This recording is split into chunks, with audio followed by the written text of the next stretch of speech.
And on this very special edition of Ford News, we're going to talk about the assassination attempt on Donald Trump.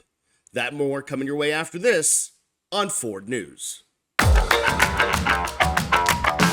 Hey everyone, he is Johnathan Ford. Follow him on X at FordJohnathan5. I'm Brian London. Follow me at MiamiRadioBeast. Follow the show at Ford News Podcast. And this show is pretty much going to be on the singular topic of what happened on Saturday, Johnathan. Just to be transparent, we are recording this in the wee hours of Sunday night, Monday morning. And the shooting happened more than 24 hours ago from when we are recording this. And I was at the movies, and my phone was popping off with notifications that I didn't really understand what was going on. Johnathan, where were you? What was happening? What were your thoughts as this, what I'm going to call a tragic event went down? Yeah, it's definitely a tragic event. And at first, Brian, I was at home and I was kind of watching the rally because I like to send some tweets out or posts out as it's going. And when it happened, I was kind of at first like, what just happened? Because it was just you could hear like sounds, but you really couldn't like put two and two together, just how the backdrop of the crowd seemed to just be kind of not aware of what was going on. And the regular crowd kind of seemed like it wasn't aware of what was going on. And you just seen Donald Trump be taken to the ground by Secret Service. So at first, with this tragic event, of course, I was kind of puzzled by just of what happened until we started to learn what transpired and what developed through the last 24 hours with the investigation with the FBI.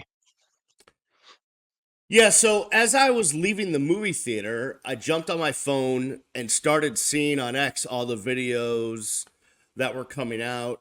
And I when I was able to get the sound on, I was like, man, that sounds too dampened, too muffled to really be gunshots. You know, I Mhm. didn't I wasn't really understanding what was happening. And then obviously as I was able to Yep. get more news reports, more facts and what have you, um, I was able to understand what happened. And just like with every breaking news story, as soon as something happens, there's a fog of war where people are speculating. And if you're on X and you're following, you keep scrolling, you're gonna see some outlandish stuff, and people were saying some really outlandish stuff, and the conspiracy theories were already flowing. And I just was trying to tune all that out because I really just wanted to understand the facts of what happened, and especially once that came out, how it happened. Mm. And I don't know about you, but I had a lot of people because I went on X and I said, listen, I don't know all of the facts, but if this was indeed an assassination attempt on Donald Trump, this is terrible. This is horrible. If he was hit, because at the time I didn't know if he was hit or not, or where the blood came from. If he was hit, I hope he has a recovery and all of that stuff. And people were sliding in like, you don't mean any of that. You hate him, blah blah blah. And I was like, I don't think you understand. Like, this is not how I want an election to be decided. This is not how I want Right. democracy to go. This is not how we do it in the United States of America. I don't, whether I loathe Donald Trump or you loathe Joe Biden or whatever political candidate, that's not how you want things to turn out. And I wanted to try to get away from all that because I really just wanted to dig into the facts of the story and not deal with people calling me out for fake sympathy because it wasn't.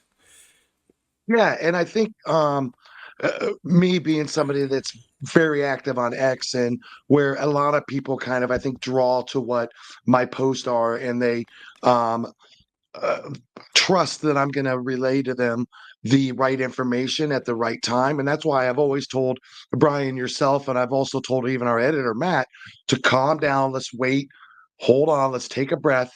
And that's what I kind of had to find myself doing during this process with all the um, conspiracies coming out that it was staged and there's no way this could have happened, and it's all for polling purposes or reelection purposes by Donald Trump. And I find myself in a difficult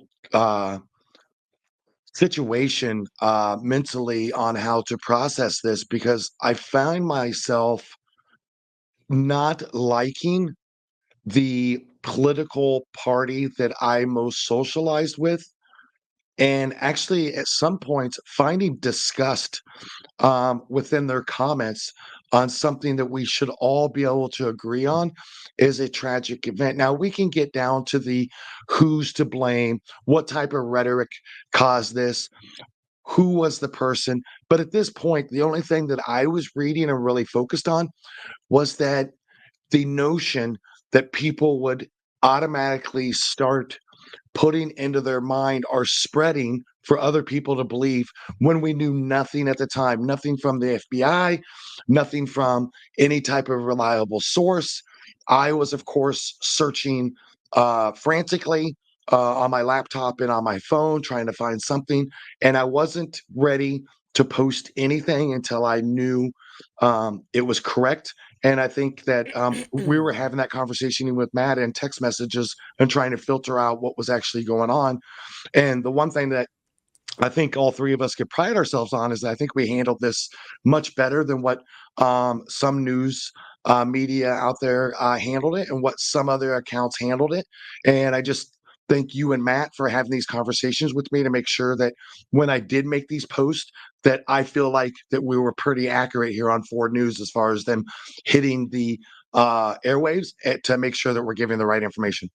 We've said from day one that we started this podcast and YouTube channel, and since you started your account, we are going to give you the facts and the truth. That's what we were going to do. We're going to have our opinions about about those facts and that truth, but we are not going to give you fakery.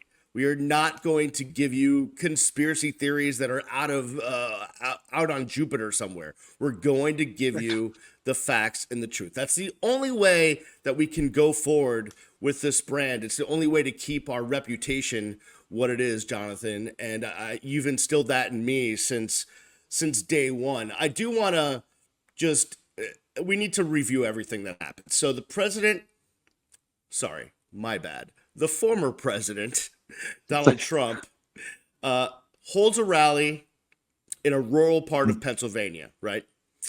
It's a rural area, a farm area, a fairgrounds, outdoor venue. He likes to hold rallies in these outdoor venues. And we've seen now, if you look at all the pictures and satellite imagery of the area, of just how spread out the area was. There's a factory next door. Yep. That's the roof where the shooting came from. But obviously, the Secret Service and the FBI and all of the protective agencies are going to be wanting these things to be done in the most controlled environment, right? Inside arenas, inside places where they can really keep an eye on everything. This was outdoors. And that makes it a little more of a gamble from a security standpoint. And obviously someone was able to penetrate the defenses that were set up by the local law enforcement, the state law enforcement, and the federal law enforcement.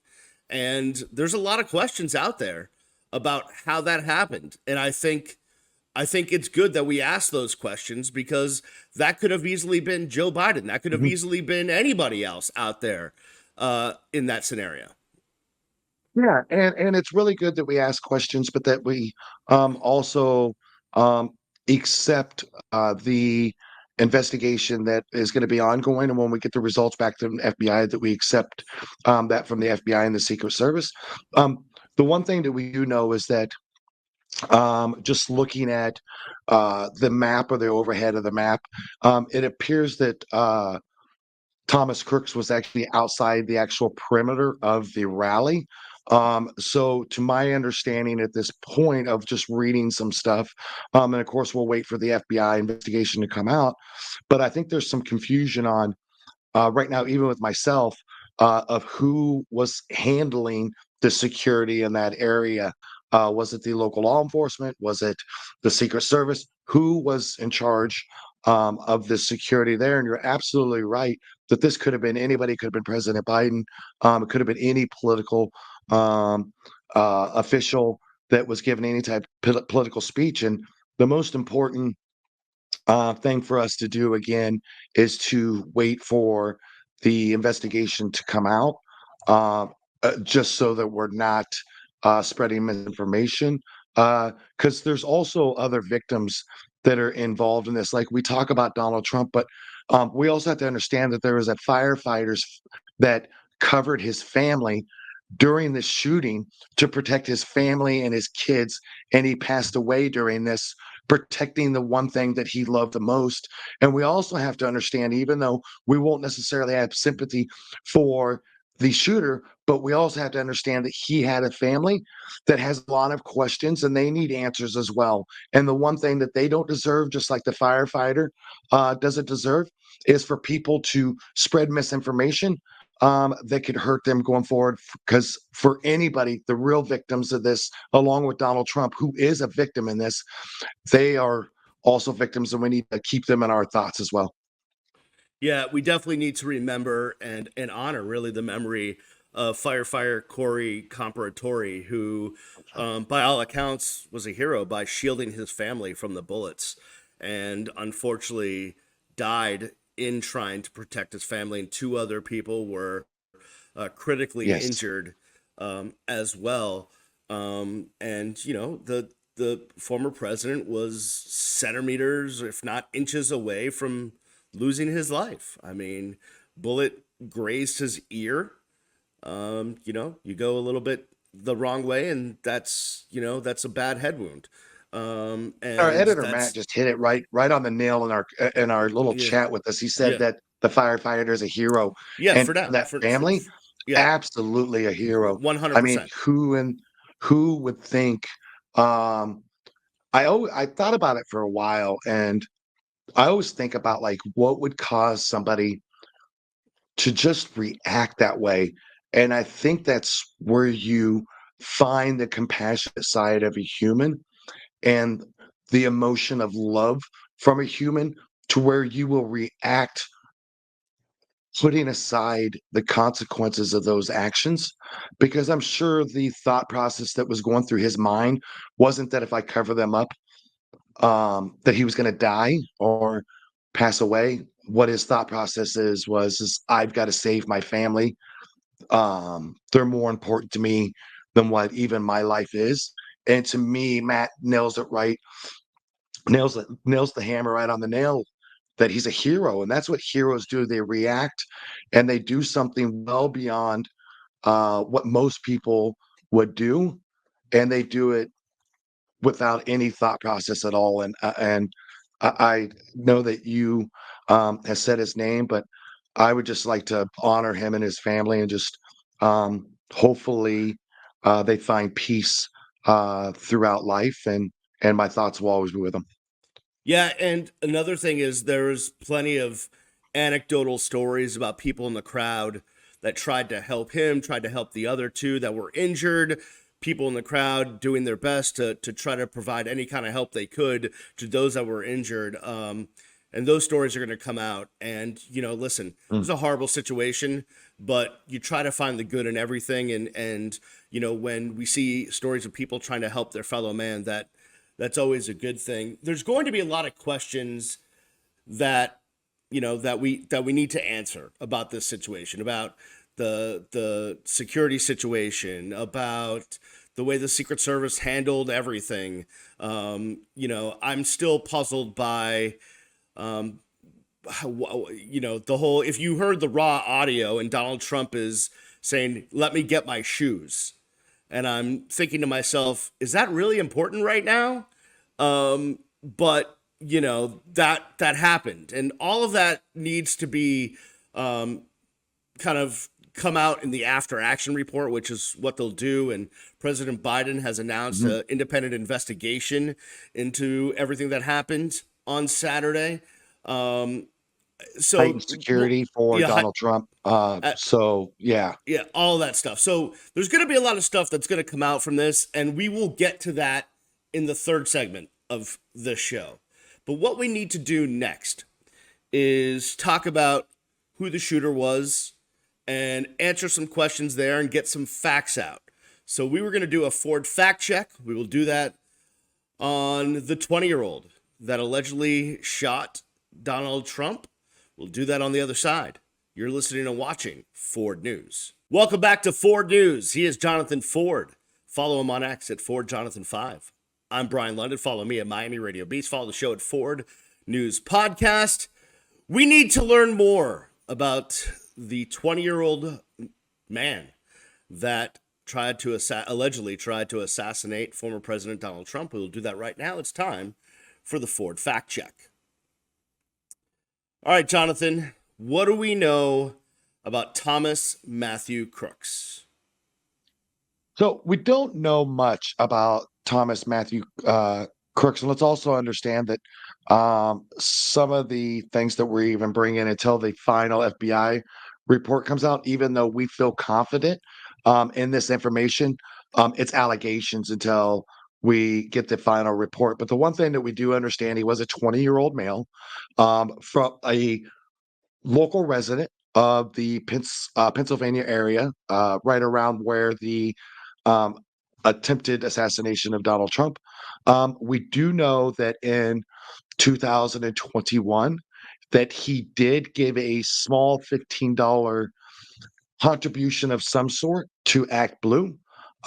We do know that months later, in that same year, 2021, going into 2022, that he registered as a Republican. And we also know that in 2022, in the midterms, he voted in the Republican midterm elections.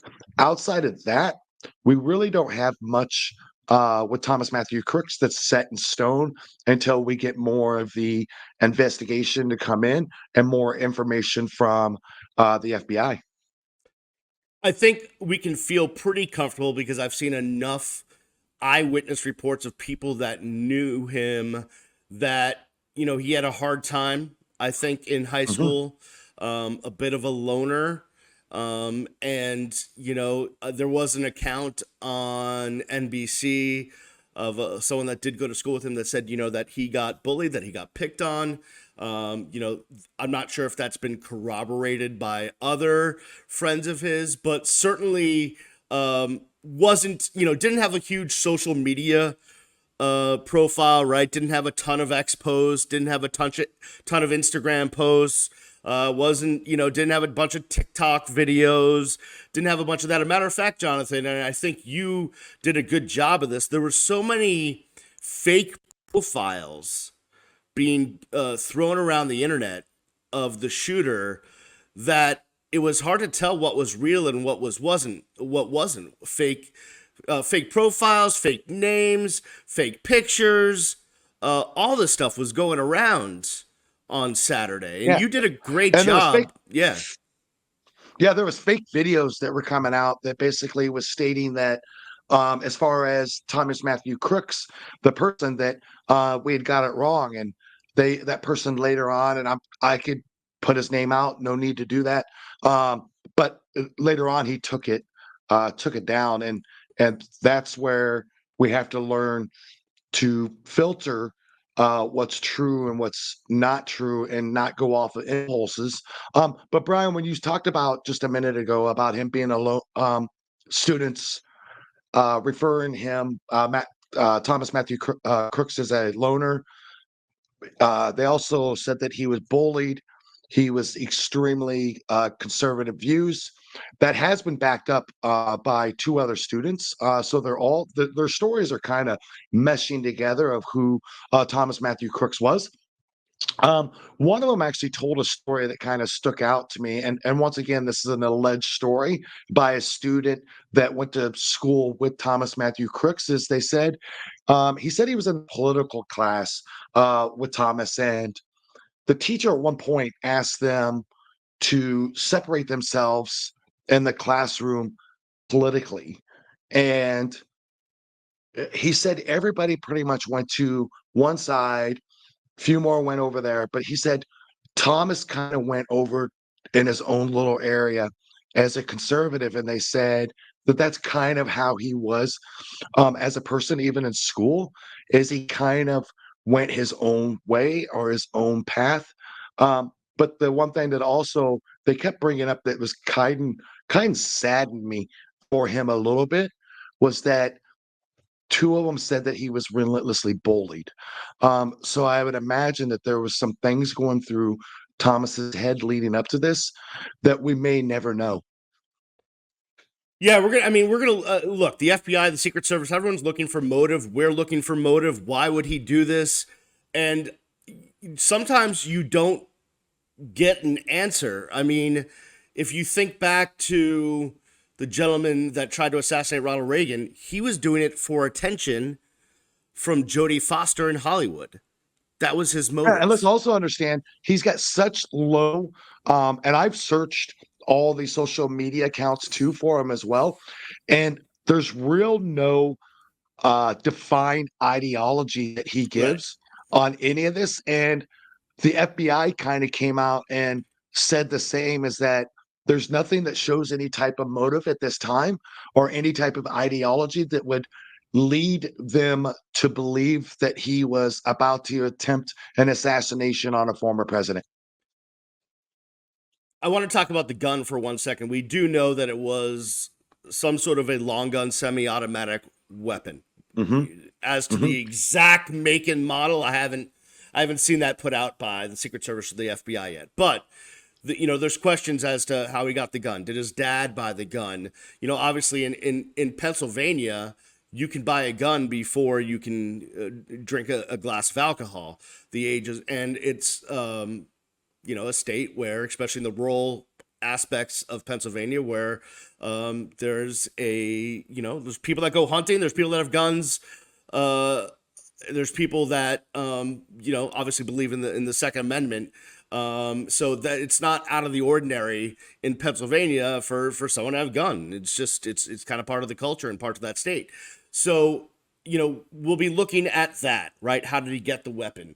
We'll be looking at So trying to actually, there is several media outlets that have come out and stated, and I've kind of looked at it, they've come out and said that the father was the one that, in fact, did purchase the assault rifle. I don't know enough about guns to know the difference between one or the other, so you might have to teach me this at some point. Um, but they've come out and said that the father did legally purchase the AR-15 or whatever it happens to be, and that Thomas Matthew Crooks potentially, allegedly, used that in the attempted assassination of Donald Trump. well, and as far as I know, this has not been disputed yet. When the federal agents got to his body, he did not have a form of identification. The way they ID'd Mhm. him was by looking up the gun record of the gun. That's how they were able to figure out who it was. I haven't seen that disputed by anyone yet. Those were the initial reports that came out on multiple networks about how they Yeah, ID'd and who another the thing that gunman hasn't been was. disputed, and I don't know if you've seen this, Brian, but apparently he had explosives inside the vehicle, which we don't, once again, guys, this is allegations, and we want to make sure that you treat it as allegations until the final FBI report comes out.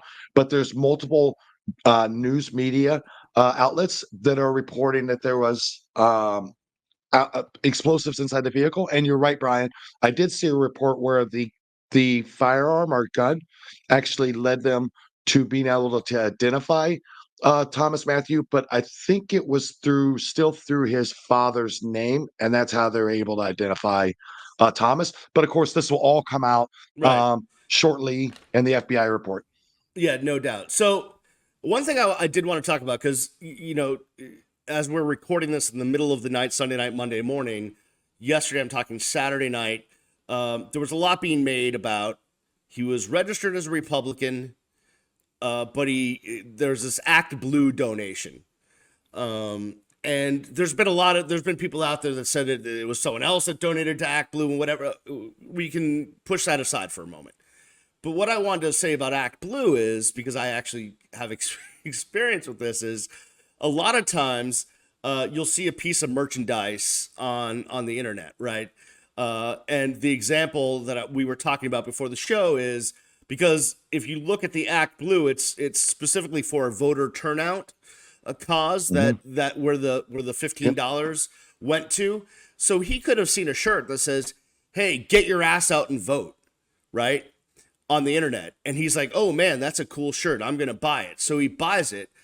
Whether he's a Republican, a Democrat, an independent, a libertarian, whatever he is, he likes the shirt, he buys it. It just so happens that that shirt is on an Act Blue supported platform. So the money goes to Act Blue, which leans left, right? That does not mean that he donated to the Biden campaign, or that he gave money to the Democrats, or that he was, purposely supporting one candidate or the other. The money got to Act Blue somehow. Now, we don't know that that's what happened, right? We don't know that it was a piece of merchandise or something like that. But when you look at a flat number like $15, to me, that's like someone bought something.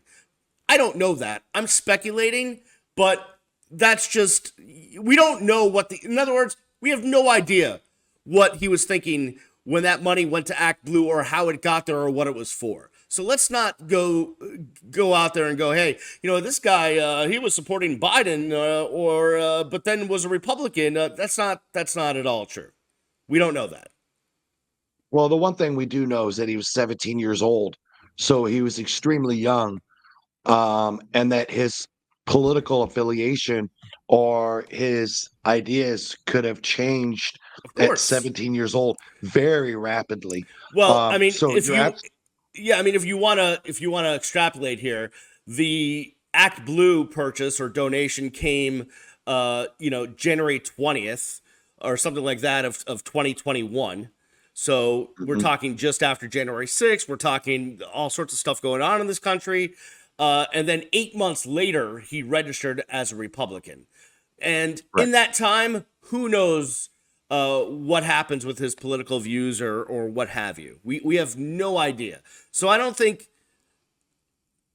there's a lot of liberals out there going, "Oh, look at the Republican took a shot at the president." And then there's a lot of conservatives like, "Well, he gave to Act Blue, so he faked his Republican registration," or whatever. Like, none of that matters right now. It really doesn't, because we have no idea what his mindset was or what his motive was, and we may never know. Yeah, and the only reason why I'm going to push back a little bit on this and say that it kind of matters is that if it would have come back, and this is the mindset that I just read, because you've seen my post, I get hammered from the MAGA side and the Republican side constantly. And I also do sometimes even on the left, because they're going to keep me honest and to the point, on point. And what you've seen right at the beginning was MAGA Republicans automatically stating, "This has got to be a liberal. We're going to attack the liberals." Right? It was bloodshed right off the bat. Antifa. Yeah, and it's going to be Antifa right away. And then the left was kind of like, I'm guessing their mindset is hoping that it's not at that point. And then when it comes out that he's actually registered as a Republican and given to Act Blue, whatever that donation happened to be, it can kind of put at ease that maybe that Thomas Matthew Crooks wasn't responding in a political ideology, that maybe he was responding to somebody that just had a mental illness or a mental health crisis that nobody detected. And he decided at that moment that this was the best outlet that he could possibly have dealing with whatever emotions or mental health crisis he had going on. So I think it does kind of matter in a sense of, it would have came back that every single one of his posts would have been Antifa. I think the escalation of violence, our rhetoric in the United States would have escalated tenfolds compared to what it is right now. It's already bad, but it could be far worse, is what I would say. All right, so listen, there's still a lot of questions about Thomas Matthew Crooks, and we may never Uh-huh. get all of the answers, but there's a lot of questions about everything that happened on Saturday in Pennsylvania. And what does this mean for the next bunch of months as we head towards November and the election? We will have to discuss all of that on the other side here on Ford News. Welcome back to Ford News. He is Johnathan Ford. Follow my next at FordJohnathan5. I'm Brian London. Follow me at MiamiRadioBeast. We are continuing to discuss what happened on Saturday in Western Pennsylvania, an attempted assassination on the former president, Donald Trump, and so many questions, Johnathan, about how this could happen and what is happening in this investigation. As soon as we finally got more of the facts that someone was on a roof on a building that was maybe outside the perimeter of this event, got shot, not just one shot, but multiple shots off at the former president, I was like, I don't understand. And then we saw plenty of eyewitnesses who said, hey, we saw this guy crawling up the building with a gun. We alerted law enforcement. There's just so many questions out there about this. And I know you have your thoughts. One thing that keeps going through my mind, because I've read enough in my life about Secret Service protection and how they deal with these sort of situations and protecting the president, is that, I don't know if you remember this or not, but after 9/11, there was a big outcry because there was a lack of communication between different segments of law enforcement and firefighters and ambulance and everything in New York. And it hurt the rescue efforts during 9/11 because they couldn't talk to each other. And in reading about all this situation, when you have an event like this, yes, the Secret Service is in charge, but they rely a lot on local and state law enforcement. They rely on other agencies to help them keep everyone safe. And at some point, it's my guess that we're going to hear about communication breakdowns in this situation. And I just thought that we wouldn't get back to this again after we went through that in 9/11, where one organization couldn't talk to another. And my fear is that something like that happened here. So I have all of those questions, Johnathan. What kind of questions do you have about this whole situation and the investigation? I think that's the one thing that continuously runs through my head too is who was in charge or held responsible for what areas of the rally, where the perimeter was actually set up, where local law enforcement was supposed to be in charge of security, where the Secret Service was supposed to be in charge of security. Was there a shortage of Secret Service that was available that day to make sure that Donald Trump was safe? What and also, I can't help but just think about what was going through Thomas Matthew Crooks's head and who he was as a person, just as how I am as a person. I just want to know more because the more we learn from Thomas Matthew Crooks or anybody that tries this type of activity or assassination of anybody, we can learn from.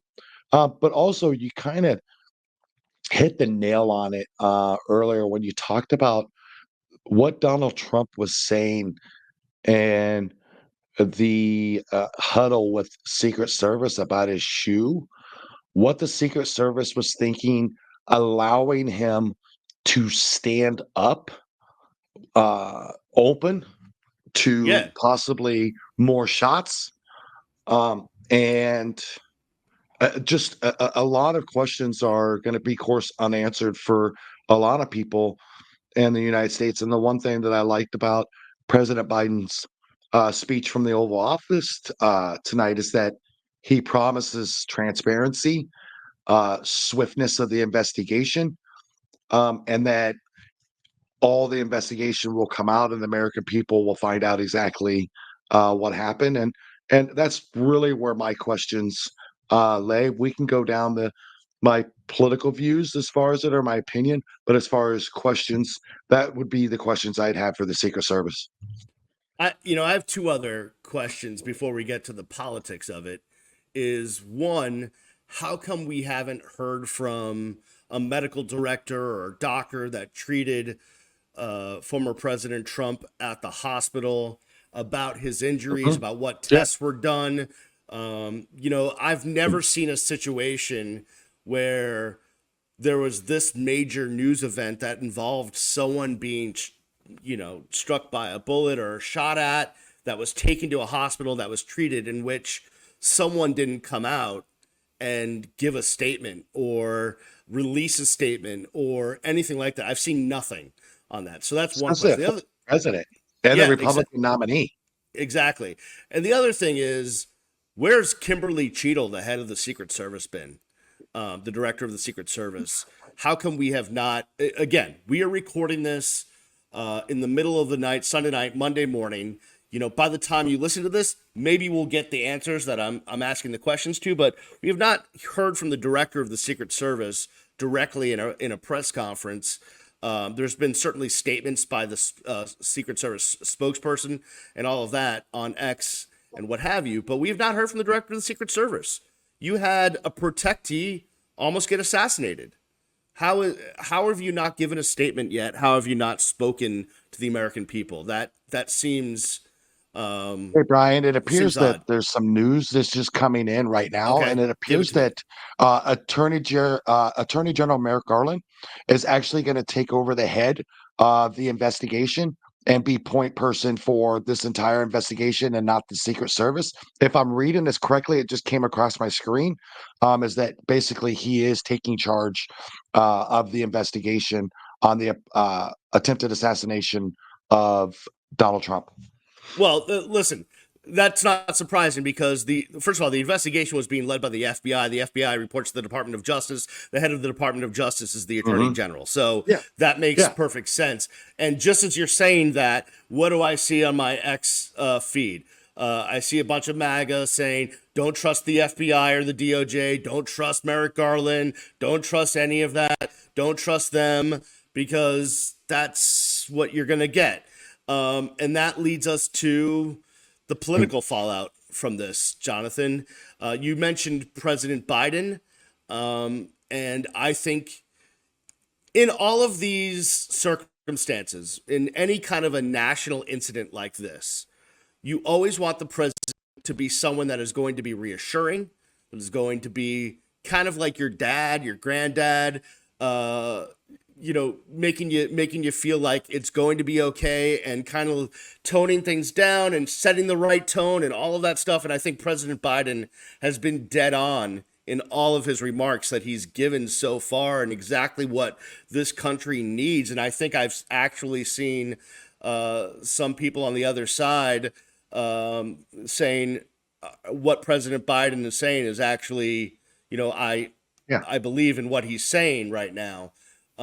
So I think he's handled it okay. What are your thoughts politically as we move on from this event? First of all, I have seen even um, what you would consider right-wing news media actually stating tonight that they believe that President Biden got his message absolutely correct with trying to tone it down, the political rhetoric that is this constant threats from everyone, because I've read it from both sides to where we are just threatening everybody too much, each other too much, when at the end of the day, it's just politics and we have to win at the ballot and not with bullets or with any type of violence. Now, as far as politically, nothing changes. And what I mean by that is I still believe Donald Trump is a threat to our republic and still a threat to our democracy. I still believe he's a con man. I still believe he's a criminal. And I still believe he's a convicted felon, and nothing changes that. Nothing gets rid of his liability lawsuits for fraud. Nothing gets rid of his liabilities for sexual assault to Eugene Carroll. Nothing gets rid of his sexual assault defamation cases. Nothing gets rid of who Donald Trump is. And the essential threat of this country and an essential threat of this democracy, I still believe is Donald Trump with Project 2025 and Agenda 47. And I know the attempted assassination is bad, but at the end of the day, if he's still running, we still have this threat to face. We have went years of Donald Trump reposting pictures of President Biden in the back of a pickup truck, hogtied on Truth Social. We have witnessed countless times to where he has threatened either people that were witnesses or prosecutors or attorney generals or judges or just ordinary people that aren't loyal to him. He has threatened them, and it's caused people to have threats against their own life.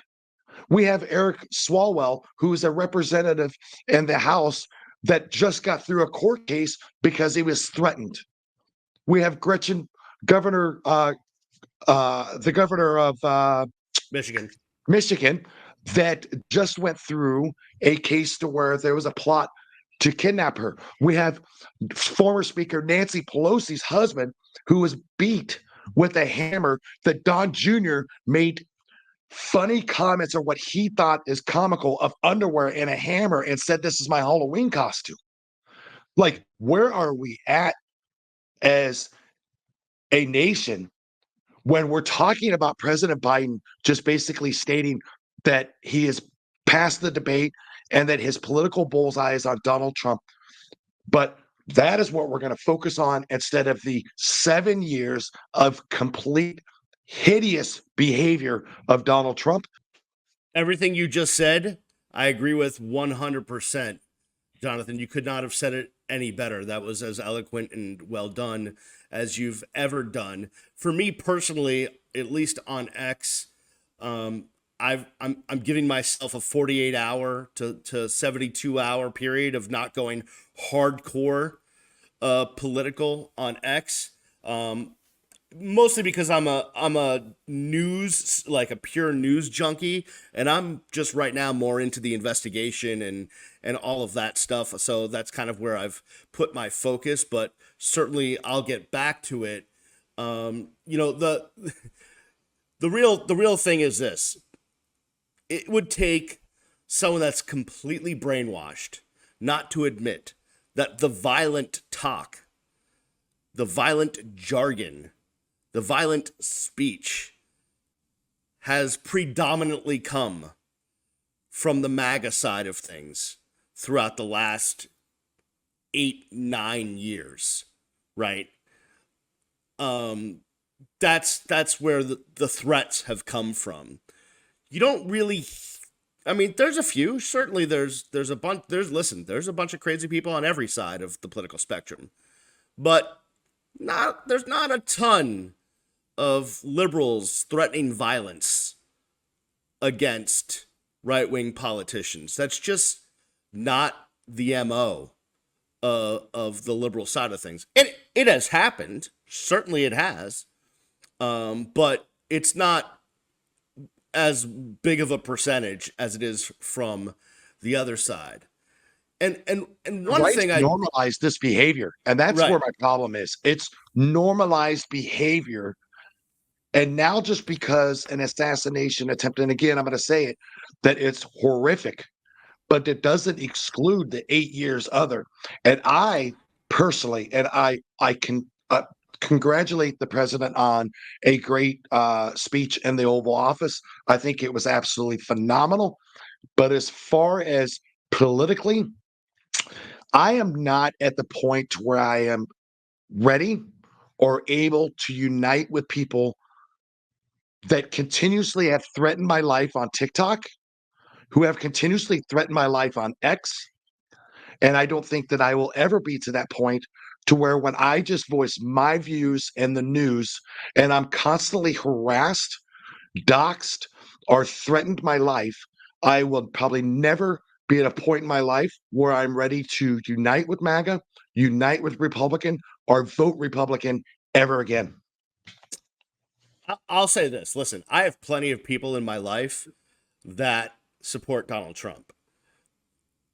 For the most part, there's one or two exceptions that I can think of. I'm pretty amicable with most of them because when we're not talking politics, we can yuck it up over, your favorite athlete, Caitlin Clark, or soccer, or whatever else is going on, right? We have all of that in common. We just don't agree politically. But listen, there is plenty of people out there that are on my Facebook feed or on my X feed that I vehemently disagree with and will never break bread with. There's no doubt about it. But one thing I do want to get into before we get out of here is, as soon as this went down, right, and we talked about it, the speculation, whatever, but then there's the conspiracy theories. And, over the last, I don't know, 10 to 15 years, the right-wing conspiracy theories have been out of control. Right. The deep state, right? The deep state is to blame for everything. You just talked about Merrick Garland's taking over the investigation. I'm already seeing posts about Merrick Garland's going to do this and that and, all of this stuff. But what I think we need to do, if we're honest with ourselves, is call out people on our own side that are throwing out conspiracy theories.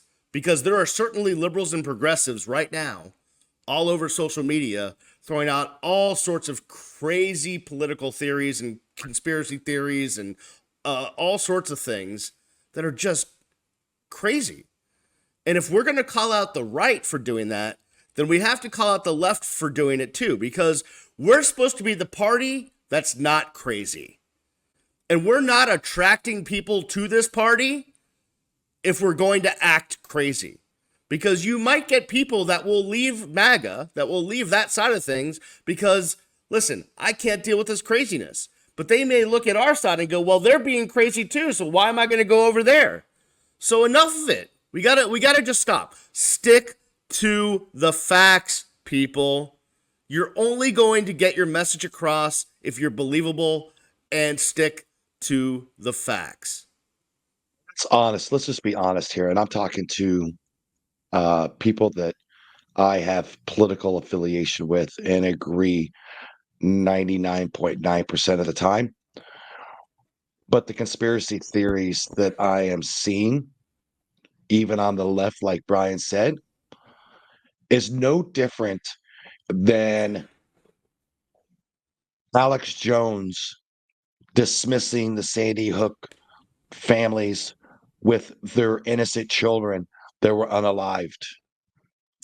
Nothing. Yeah. That's the same thing that you're doing, that only the left and the right, and this is where the left is meeting the right on conspiracy theories.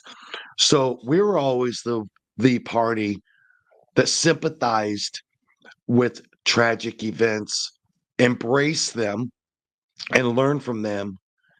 And when you're automatically trying to state that something is a hoax or never happened just because it doesn't fit your political narrative doesn't make it right.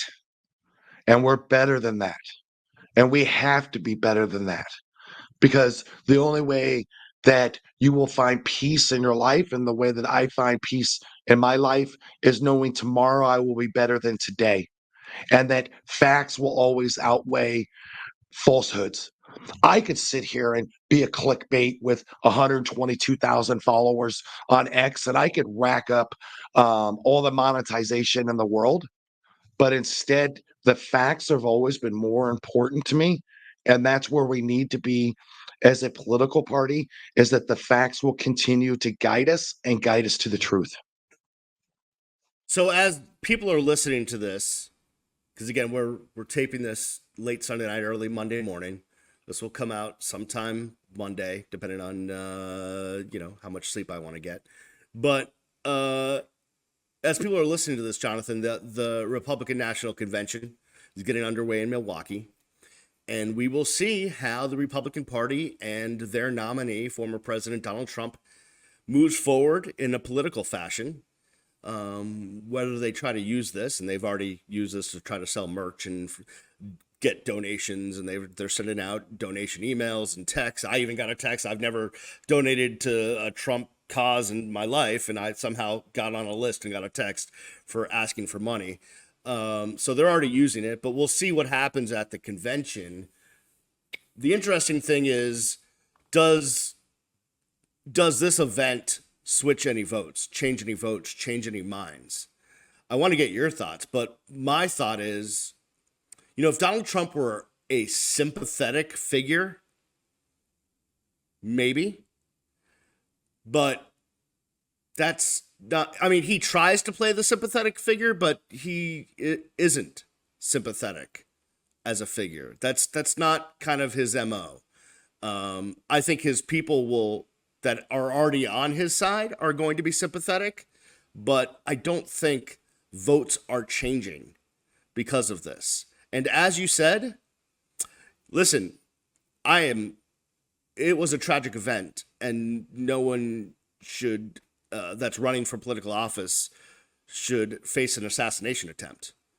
But he's still the guy that's going to bring you Project 2025. He's still the guy that has committed a bunch of felonies and been convicted. He's still a guy that has a lot of ties to Jeffrey Epstein. He's still a guy that committed sexual assault. He's still a guy that, as you said, is a con man. That's still the person that is running for office. So I don't think this event changes anything as the election goes. Do you? No, I agree. And the reason you nailed it right on, and I thought about this earlier today when I started seeing um, uh, uh, pundits kind of questioning whether this would impact polling or the election. And when I thought about it, I came up to the same conclusion that you just came with, is that Donald Trump is not a sympathetic person. He's not one that will give you empathy or compassion or anything Right. like that. Now, if he was somebody that was a President Obama, a Jimmy Carter, a Ronald Reagan, somebody that uh, was known for compassion and known for empathy and articulate on the way that they speak, I think it would be a different story. Honestly, I don't think there's just going to be very little persuasion that's going to be changed in any outcome possible.